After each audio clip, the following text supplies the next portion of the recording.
Rusty tem mais de 25 anos de experiência na indústria, e ele, nos últimos 15 anos, ele trabalhou com organizações que a gente chama de blue chip.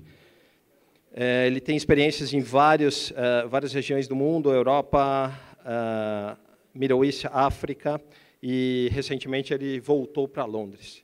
Gostaria de chamar o Rusty. I think I heard a discussion about the fact that I would be speaking to you in English. I'm afraid my Portuguese is not very good. And I think there was a question about whether I'm American or British. I'm American, but I live in England, so just to confuse matters. And unlike Felix, I will be using PowerPoints. And the PowerPoints are in English, but I hope that you'll be able to understand everything. So as you heard, I'm Vice President for Product Marketing at SDL. And if you don't know SDL, we're a company that offers many services.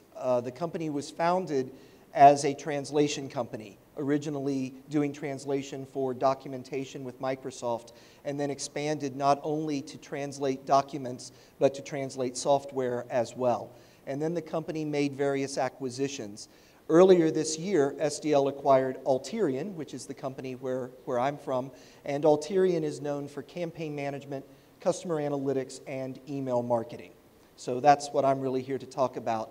But that's the last I'll talk about the company. Instead, we're going to talk about big data and how marketing people can leverage big data. I heard through the simultaneous translation earlier about how customer data is a gold mine if you can find out the value and how to use it. And there was also a question about the difference in business intelligence and CRM. So what I'm going to talk about is how you can merge those two concepts, and how if you can find the value in big data for the marketing organization, you can take action on that in order to build better customer relationships. So with that, we'll get started. The agenda is, first of all, to look at how is big data generated, which won't be a surprise to you, I think, but we'll talk through some of the different ways in which data is being generated by consumers. We'll then look at how marketing people can make sense of that data, how they can apply it to the business and apply it to the customer relationships. I'll then spend some time on two case studies, Cisco and Best Western. And both of those companies are using our technology in very different ways. Obviously, you know Cisco, and I'm sure you know Best Western as well. Very different companies, but both working hard to get to know their customers on an individual basis. And then we'll finish at the end with just a few suggestions on how you might measure success if you're trying to use big data in the marketing environment. Okay, so how is big data generated? We've heard in various presentations how the web and e-commerce and email is changing the approach for consumers with brands. And many people will use a lot of different channels when they are trying to make a purchase decision. I like to think of those people like my friend here who I call Robo, R-O-B-O. People who research online, but they buy offline. So they'll look on the internet and then they'll go into the store and make a purchase. And we've seen many people doing that over the past few years. But it's changing. It's becoming more complicated. Let me introduce you to my friend Reba.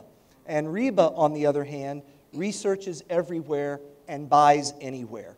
And consumers will use every channel available to find information, and then they expect to make that purchase in the place where it's most convenient for them. And of course, all of that activity generates a vast amount of data. We're seeing new social applications every day, new mobile applications every day. There are 800 million Google queries every day, 300 million tweets, 800 million Facebook posts, and all of that generates a lot of information for marketing to try to understand. So if you work in marketing, how do you understand all of that data so that you can do something with it? How do you deliver the right message at the right time, across the right channel, to the right person, so that you can engage with that person as an individual? That's the real difficult thing for marketing people today. And you heard from Felix with Google that using content which is generated from the consumer is also an important part of the process.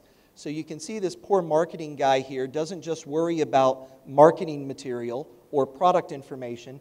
He also has to think about what are the consumers saying, and how can you leverage that content in order to get your message out to the right people. And then you have to do that not only across your website, but for mobile, as well as all the social channels and email as well. What we're finding today is that the traditional marketing people have a lot to learn from the interactive marketing people. They have already done very well with direct marketing and email, but they have to take into account real-time interaction in a social channel or in the web, along with the e-commerce site. And that's very difficult for a lot of traditional marketers to adjust to. On the other hand, the interactive marketing people have a lot to learn from the traditional marketers. Interactive marketing people who have been running the web or email aren't used to looking at a database, and they're not used to customer analytics and segmentation. That's more a traditional marketing approach. But those interactive marketing people can learn from the traditional folks how to use the analytics to do their job better. So we're finding that the traditional marketers are learning to be interactive marketers, and the interactive marketers who are doing email and web are learning a lot from the traditional marketers in terms of how to use business intelligence. So if you are in marketing and you want to use big data, how can you do that? Well, this is a rather straightforward approach of a data model. When marketing people look at data, they look at it very differently than technical users. So we've tried to keep it very simple here, where you've got the customer data, the transaction data, interactions, and then derived. And I'll go into a little more detail on these. Customer data everyone's familiar with. Almost every marketing organization has a customer database or a marketing database. They have the name and the address and the phone number and so forth. It's the transaction data and the interaction data which is hard for a lot of people. In most organizations, the transactional data is in the operational side of the company, and it belongs to somebody in IT, and it's very difficult to get that information to the marketing folks. The interaction data is usually owned by the guys who built the website, or the guys who run email, or the guys who run the e-commerce site. And again, that data sits somewhere in a silo where it's not easy for marketing people to get to it. In my experience, a lot of marketing organizations have the customer database and they know a lot about the customers, but it's very difficult for them to get the transaction and the interaction data into the same place so that they can use it together. And that's really the big challenge, I think, for marketing. Well, then we get to derived data. And derived data is really the most important part of this equation because marketing people, like I said, use data differently than a technical user. They ask questions that nobody's ever asked before. They want to explore the data. They're usually very visual people, so you need a nice visualization of the data that you can put in front of them so that they can very easily understand what is being said to them so that they can then make a decision. You can see also a lot of other terms in here that aren't really marketing terms, like psychographic data. And that simply means looking at what people are doing on the social networks or on the web so that you can understand their behavior and get inside their head a bit in terms of their expectations. You also see ethnography up here. And ethnography, of course, is a term from sociology. And sociologists for years have looked at different ethnographies. Now, with social networks, we all have multiple virtual ethnographies. You know, during the day, I might be a marketing person, but at night, I could be a father, a husband. On the weekend, I could be a golfer, I could watch football, I could go sailing. I drive a certain car, I shop for my food at a certain store, I wear a certain brand of clothing. All of those things are virtual ethnographies that identify me. And marketing has got to understand which me are they talking to at any moment in time so that they can get the right tone of voice for the offer that they're trying to make. Okay, so after you've gotten the relevant data into a data model that marketing people can use, how do you map it to your business goals? Well, the first place to start is mapping the data that you get along the customer journey. So back when I was talking about Robo and Reba and how they generate a lot of data, if you look at the journey that those different customers are on, you can figure out the relevant data that will help you understand what gets someone from being a prospect to a first-time buyer to a second-time buyer, to a loyal buyer, and eventually being a brand advocate. You can also look along the way at what might make them leave you and go to your competition, and what you might need to do to get them back. So if you understand the customer journey, you can then map to the marketing goals, whether that's a cross-sell or an upsell initiative, perhaps it's a customer acquisition initiative. But of course, that's only the starting point, because even though the marketing person might care a lot about the click-through rates and the conversion rates for a campaign, the business wants to know, what's the impact to the bottom line? What did your campaign do to drive more revenue? What did you do to give me a competitive advantage? And in my experience, the marketing people who are able to get their budgets approved every year are the ones who are able to map their marketing objectives back to the business objectives so that they can show the management team the big picture. So getting value out of big data then means being able to use the information you collect along the customer journey, apply that at every step of the journey so that you treat your customers like individuals and create an engaging experience for them. And there is value associated with that. The numbers here are from a survey that Gallup did in the US, where they believe that companies who are fully engaged with their customers on a one-to-one basis have an 85% sales growth over their competition. They also have a better gross margin, and they also have a better profit in terms of growth than their competitors. If you contrast that to companies who create a bad experience, we know that they will see about a 13% drop in the wallet share on average across their customers. So obviously there's a compelling financial reason in order to get this right. And that's what we're going to talk about now. Who's doing this right? Who's taking their big data, making sense of it, and using it to engage with their customers? And these are organizations who really value the engagement with the consumer. And they make that the number one priority. They put that ahead of their processes and really focus on what does it take to engage with a customer on a one-to-one basis in a very compelling way to build a relationship. So the two companies we'll talk about are Cisco and Best Western. So I think everyone knows Cisco, obviously a big global organization. And you might think it's strange to talk about Cisco in a meeting like this, because Cisco are a business-to-business organization. They sell to companies, and in some cases, they sell to entire countries.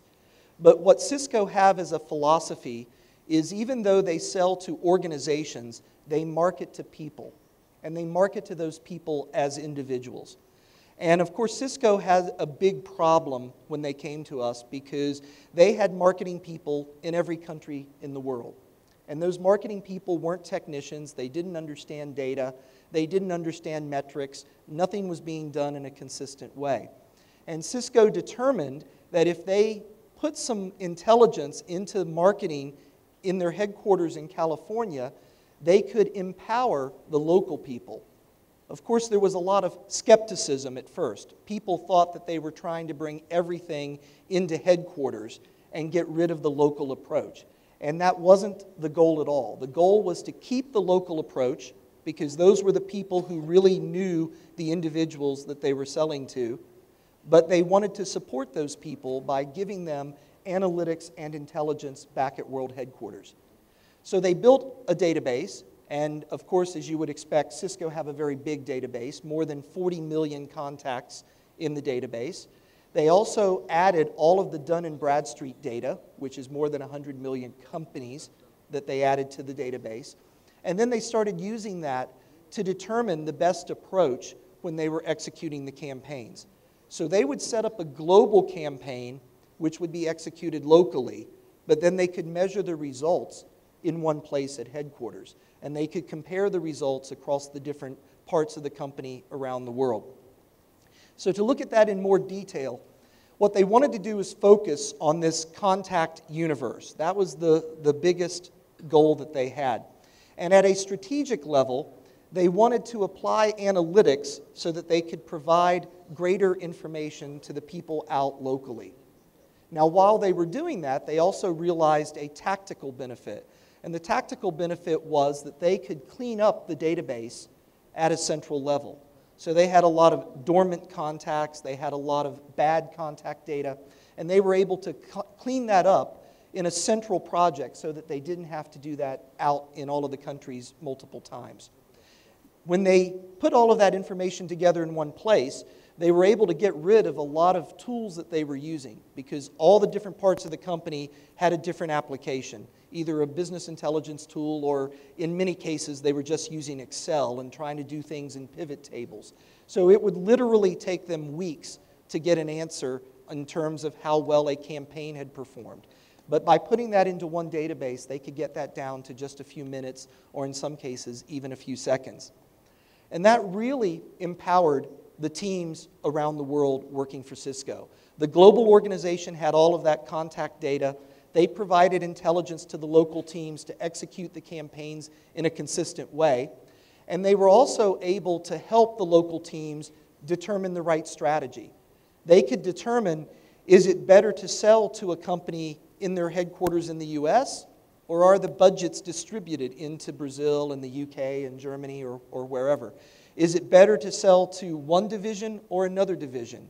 Is John really a decision maker with budget, or is he only an influencer? And those were questions that the local people had never been able to answer before when they were executing the campaigns. So they were able to improve dramatically the operation, and you can see some numbers at the bottom of the slide here. They had about 145,000 contacts who were dormant, and they thought that they were gone. And they decided to execute a campaign. They had an expectation that somewhere between 1 or 2% of the people might reply. And actually, they got close to 20% reply on the campaign by making it more personal. They also had a number of people that they had called unmarketable. They had not heard from these people in so long that they thought that they had left the companies, they were bad addresses or whatever.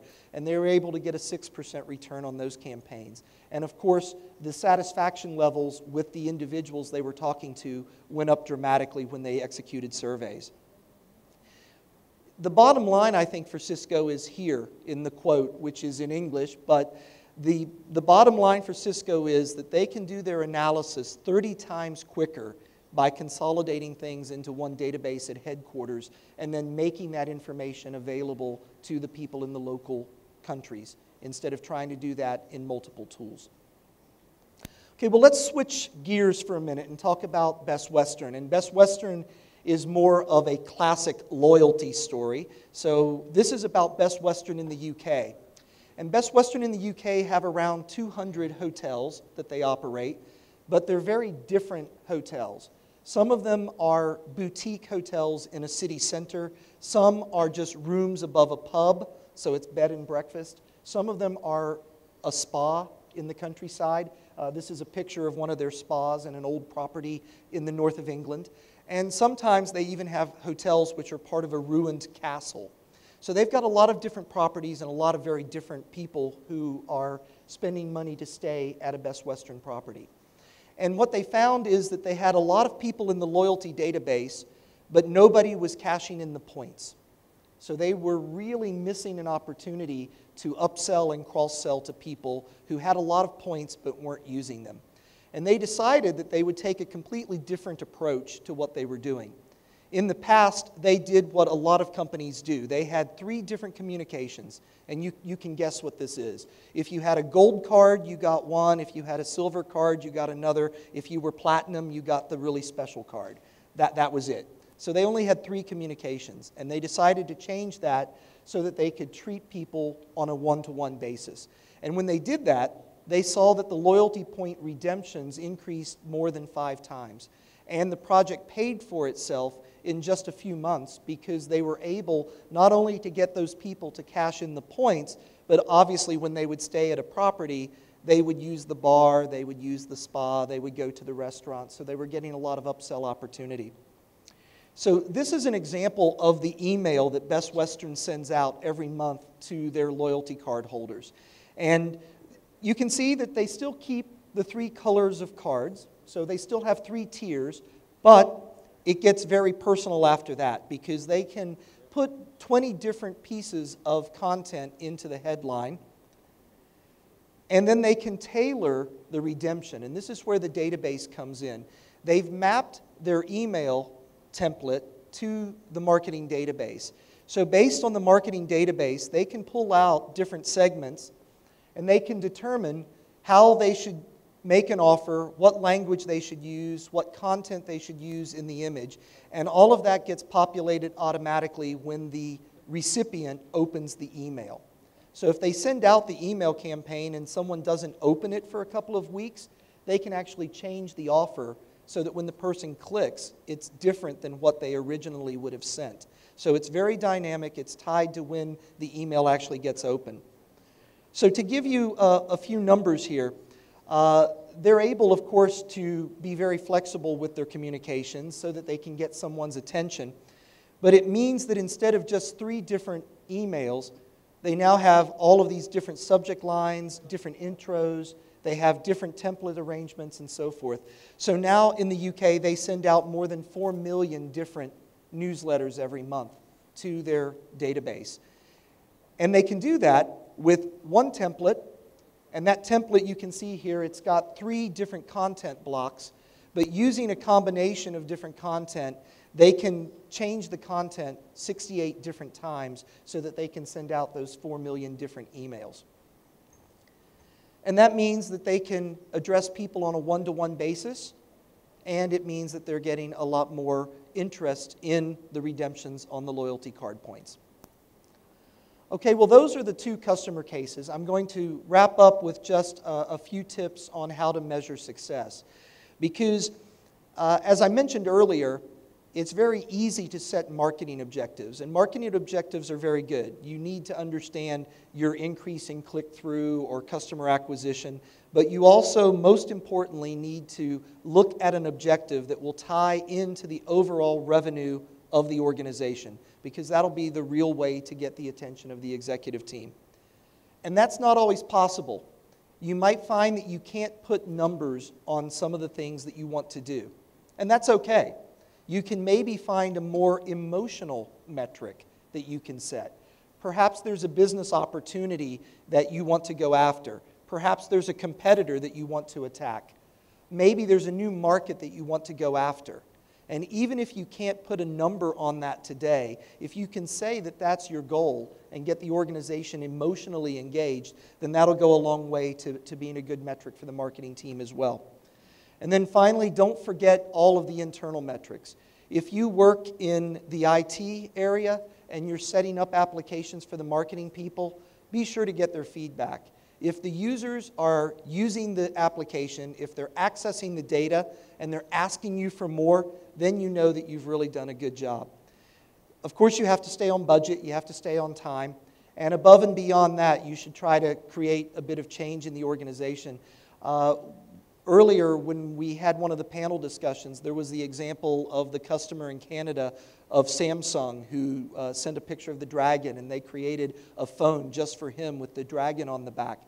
Things like that, those kind of creative ideas will really go a long way, because there's a lot of data out there, and if you're not going to use it, your competitors certainly are. So my best advice would be do it before they do. Be disruptive, be creative, and leverage the data to engage with the customers. Thank you.